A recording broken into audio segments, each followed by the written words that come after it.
Huy, May, kanina pa kita hinahanap. Ano bang ginagawa mo dyan? Hindi ba obvious, May? Naglilinis ako ng motor. Ano nga yung ano mo? Purpose mo dyan, nung nakaraang araw, namumblema ka, sabi mo, hindi mo nalilinisan kasi hindi naman natatanggal yung mga dumi. Noong isang araw yun, May. Ngayon, hindi na tayo namumblema sa paglinis ng motor. Makina natin lahat-lahat dyan. Bakit? Kasi meron na tayong Seaworks Multi-Purpose Cleaner. Ibig sabihin, lahat ng dumi sa motor natin, pwede niyang linisan. Yes. Ano yun? Mga ano nga yun? Sabihin mo. Yung mga oil, yung mga mancha-mancha sa motor natin, sa sticker, kagaya nito, di ba, last time, nagdikit tayo ng sticker dito sa motor natin at ang hirap tanggalin. Tapos, ito, pwede. Kahit sa mga pader natin na may mga pintal-pintal dyan, kaya niyang linisan. Pintal? Yes. Ang galing naman yan, hala. Legit diba? nga, nawawala. Tanggal na kagad yung sticker na nagdikit dito sa motor natin. At saka may, hindi siya masakit sa balat.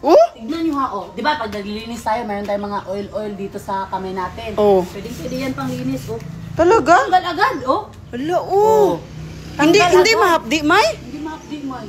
Tapos, hindi pa masakit sa ilong. Galing. Kaya pwede. Kahit ibang sabon mo yan. Sabon ka dyan. Pero legit, nawawala nga, May, Pwede yan lahat, Tapos, tignan mo naman, May, yung makina natin, napakalinis, Kahit ganun ko yan sa lalim, walang dumi yan. Kasi nga, ito yung ginagamit natin. Galing. Diba? Kahit matagal na si Black Asta, 3 years na siya, pero nagmukhang bago pa. Galing naman. Kaya pala panangiti ka na. Hindi tayo mahirapan, May, sa paglinis. Diba dati, kuskus, lahat, kuskus. Ang hirap, matatagalan ka pa. Ngayon? Ito, leave mo lang siya na spray.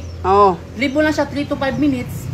Tapos punas agad. Ganun na yun, kadali. Wala nang problema dyan na mag-aantay ka pa ng ganyan ka pa. Wala na yun.